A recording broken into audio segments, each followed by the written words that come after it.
cleaning. Batay. Yun! Aba! Ay, ang ganda mga kapatid. Mga kahagod, sobrang ganda. Hop, check po natin, baka mamaya. Okay mga kahagod. Yan o.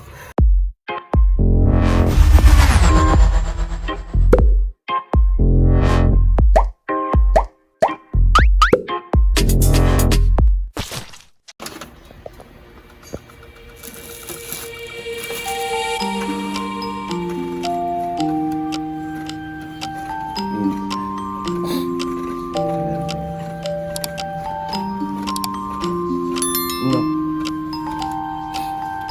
Ay mga kahagod, talagang ano, malala na. Bali ano talaga, nakailang cleaning na, ganun pa rin.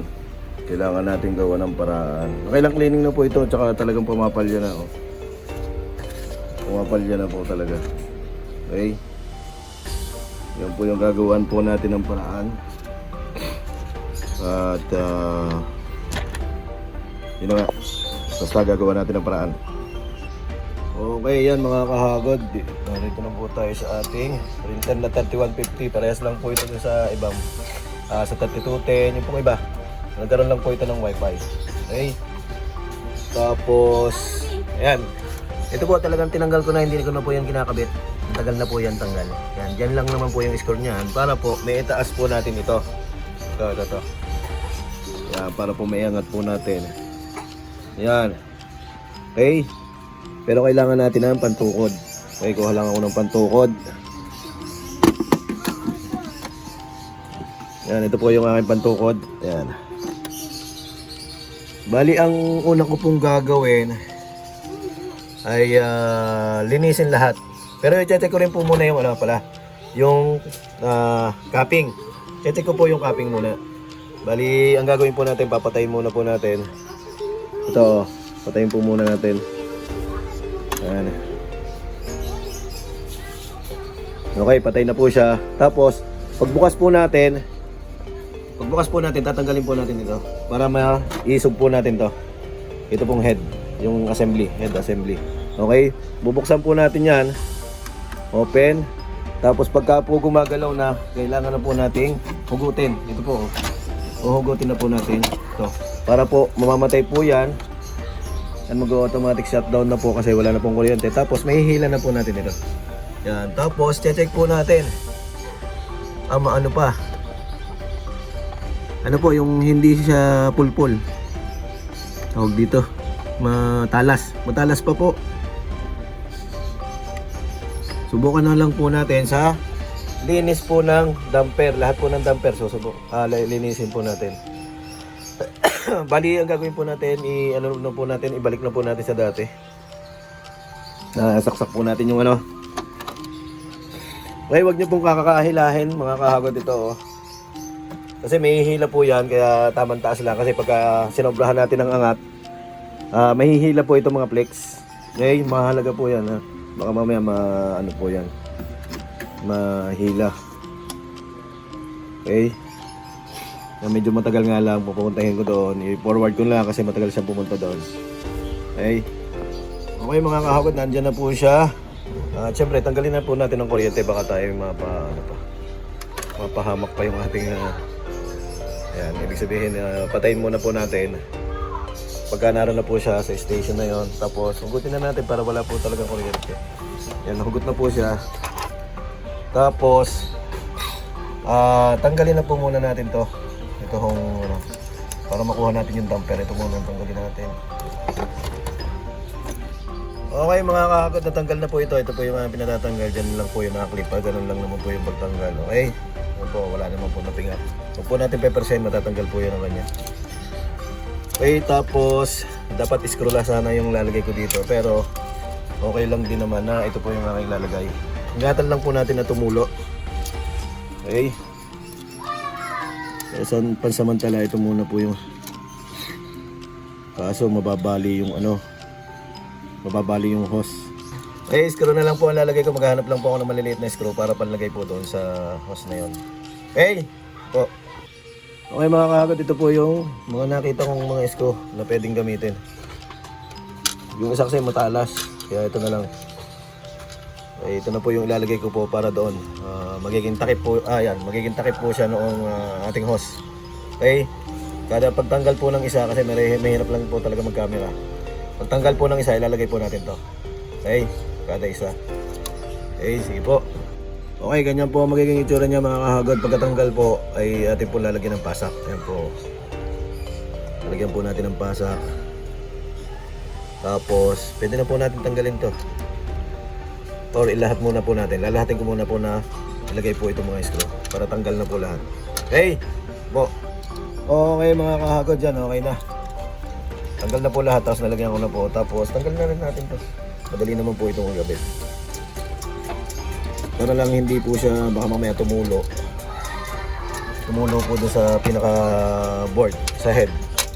Baka lalong magka-problema. Ayan, tinanggal ko na ho yan. Tapos, isa-isahin na po natin. Okay?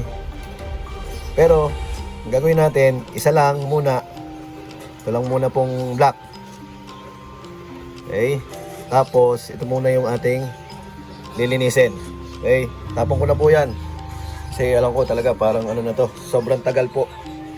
Ayan, parang ano siya. Yung sa filter. Hindi na naging problema. Sa tingin ko lang po yun ha. Kakagad. Sige po. Okay mga kahagad, kailangan nyo pa pala ng ayun po yung sirin. Ako po madami po dito. Ayan o. Yun po yung aking mga pang-ayos talaga. Okay? Kailangan nyo po nito. Yung sirin. Nabibili po ito sa Shopee o kaya sa sa Mercury Drugs. Okay? Sige po, takayin po papakita paglinis. Yan mga kahagad. Sana nakikita nyo. Yan, laki ng tiyan na. Kailangan pong anuhin natin ng tubig. Pwede sukutan po natin ng tubig para ho malinis natin ng konti. Kailangan din, mas maganda kung yung mga mineral na, pero okay lang naman kasi hindi naman po sa head, sa pinaka ako, hirap talaga. Parang barado talaga siya ng sobrang dumi na. Pero dati ko rin, kasi kanina nung pagbuga ko, sobrang hirap bugahan kanina. Sana yun lang ang problema. Tsaka sobrang baka nga pala hindi ako makarinig. Good, yan o.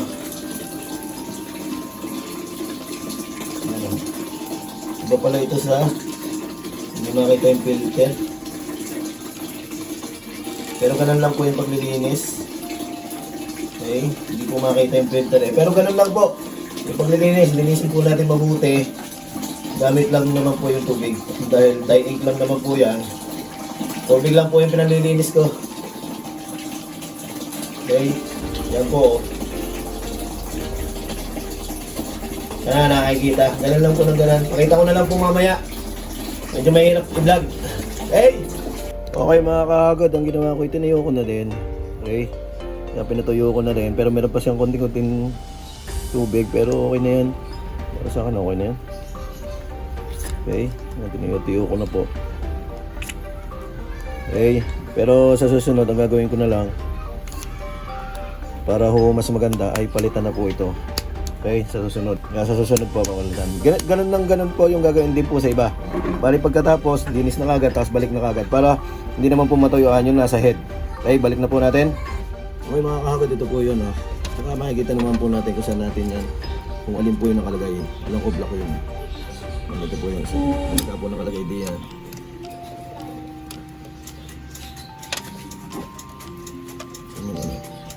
Ayan. Tapos, isirin na kagad natin. Okay. Para makuha na kagad yan. Ayan po yung iko. Para meron na kagad yung damper. Kita ba? Yan pala. Yan, para meron na kagad yung damper. Okay? Yan, sali na kagad. Tapos, salpak. Salpak. Yan, salpak po yan. Tapos, ganun din po sa iba. Isa-isa. Okay? Doon sa yellow, ganun din po ang gagawin. Tanggalin po natin. Yan. Tapos, cleaning din. Yan, cleaning. Cleaning din po natin. Okay? Sige po. Yan, okay mga kahagod, okay na rin po itong yellow. Halos pares din po yun. Tutuyuin po natin. Meron lang din po ako napansin na isa pa. Isa pa po ako napansin. Wait lang po Yan, tutuyuin din po natin. Ito yan eh hindi po siya naglalak na mabuti. Yan parang pingak na yung panglock. Ito po clip. Meron pong paraan dyan. Mamaya papakita ko sa inyo. Pero siyempre orderin na natin yon sa Shopee. Yung pong apat na ganito. Pero para lang po magamit natin, atin na pong lilinisin lahat. Para lang po magamit. Kasi hindi po magamit na maayos. Kasi pangit po yung print. Okay? Po. Okay, katulad po kanina mga kahagod, balik na po natin. Yung medyo basa-basa po. Tuyo-tuyuin po natin. Masyadong nagmamadali Dapat kasi ito yung tuyo. Kaya nyo na. Kailangan na kasi mag-print. Okay? Tapos yung kulay nito dapat yellow to. Sige, subukan po natin. Lagay po natin. Yan. Hindi naman tayo mapapahamak dito. Maliban na lang na mabasa yung ating head. Yung head lang talaga yung medyo problema. Maganda pa rin yung head nito. Sadya lang may problema dito sa ano po ang tawag dito, sa damper. Doon sa sa tingin ko po okay pa rin po yung tawag dito, yung pong cupping. Sa akin pong palagay okay pa po yung cupping. Kaya dito po magkakaproblema. Yan. Mamaya papakita ko po sa inyo ang option na pwede natin gawin para po magamit pa rin natin. Okay? Yung isa naman kailangan po nating linisin. Okay? Ganun din po ang gagawin natin. Lilinisin po natin. Hey! Yan, okay na mga kahago. Diyan, papakita ko sa inyo kung anong diskarte natin. Katatapos lang, nalinis na po natin lahat. Tapos ibabalik natin. Balik na muna natin to. Tapos mamaya, bibigyan ko kayo ng diskarte para maayos yung lock nito. Okay? Sige po.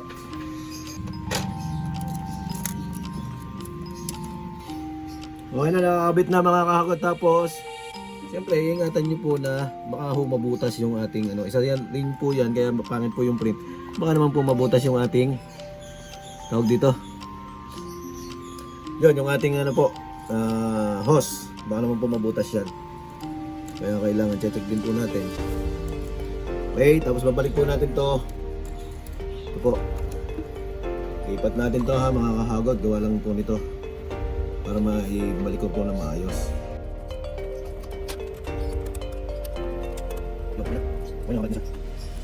Tapos, mapapansin nyo parang hindi siya mga kahagod. Nakabalik na po siya lahat. Pagka ko siya, parang hindi siya fit. Kasi nga parang may na.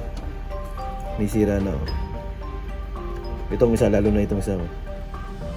Parang hindi siya fit na dun sa Kaya kailangan po ay papalitan na po, bibili na po ako, mag-order na po ako niyan. Pero, gawan po natin ng panahon. Lalagyan ko po ito ng lock dito. Yan, pag ganyan. Lock. Yan, lalagyan ko po siya ng lock.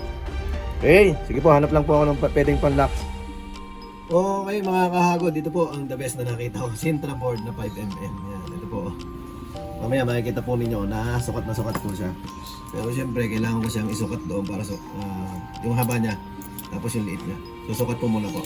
Okay, basta ito 5mm po. 4.5 lang pala. 4.5 na Sintra board. Okay.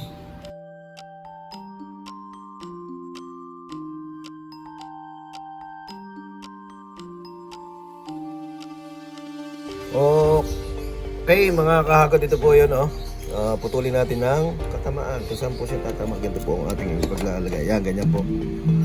Okay, tapos syempre, guguhitan na po natin kung saan po natin puputulin. Okay, tapos pagdating po nung ating sa kanilang po natin tatanggalin. Pagdating po nung tawag dito, yung bagong damper. Okay, para magamit man lang natin. Ayan po yung ating puputulin. Tapos lalagyan ko pa rin ng sino kahit paano ay medyo matibay siya pagkakalagay. Hey! Sige po!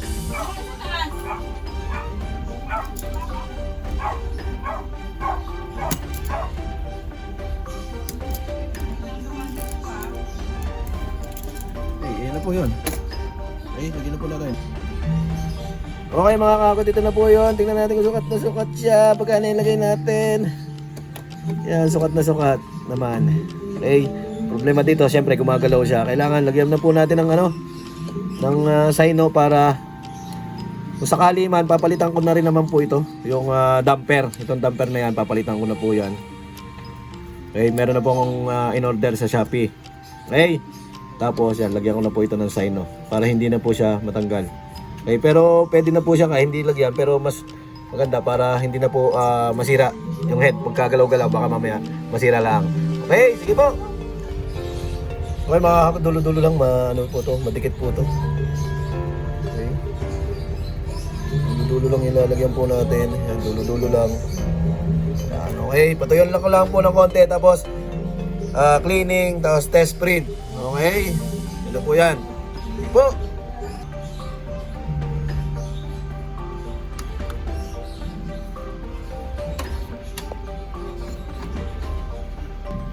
Okay mga kahagod, medyo maingay lang sa kabila pero yan, kikleaning na po natin.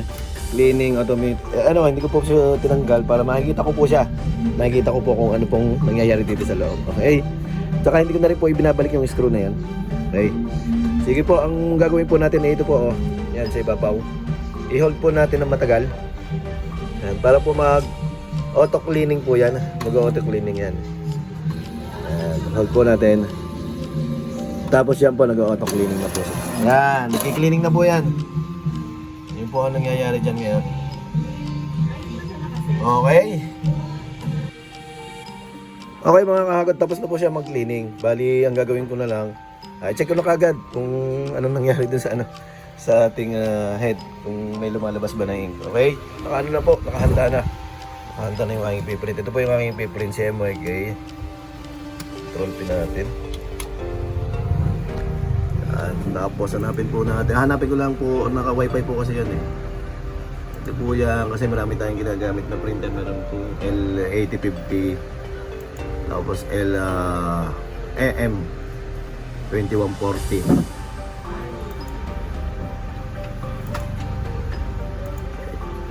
Yan. Tapos okay na po natin. Tapos isa lang naman. Okay, wala pa palang papel, lagyan ko ng papel pero print ko na. Okay, yan, na-print ko na po, naibato ko na, tapos dito na po yung pupunta. Dahil wala pa yung papel para umabot. Yan, abot yan. Tingnan natin kung ano nangyari sa isang cleaning.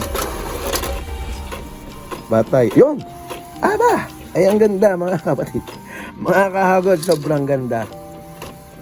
Hop, check po natin, baka mamaya. Okay mga kahagod. Yan, oh. Naka-normal print lang po yan, ha? Normal print. Okay.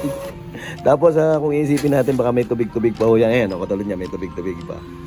Ayan, mga kahagod, okay po yung Tapos, subukan ko yung test print para makita nyo kung ilang page na rin po ito. Okay, maganda yung naging resulta, mga kahagod. Pero bakit ganun parang basa ito? Hindi.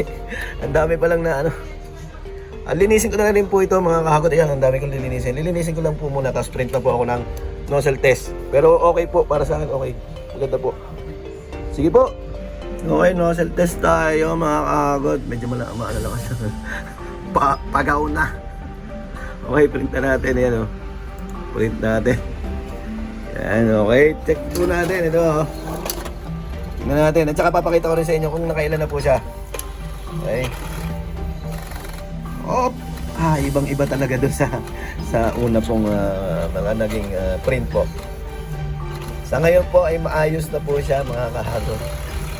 Yan sadyang lang pala.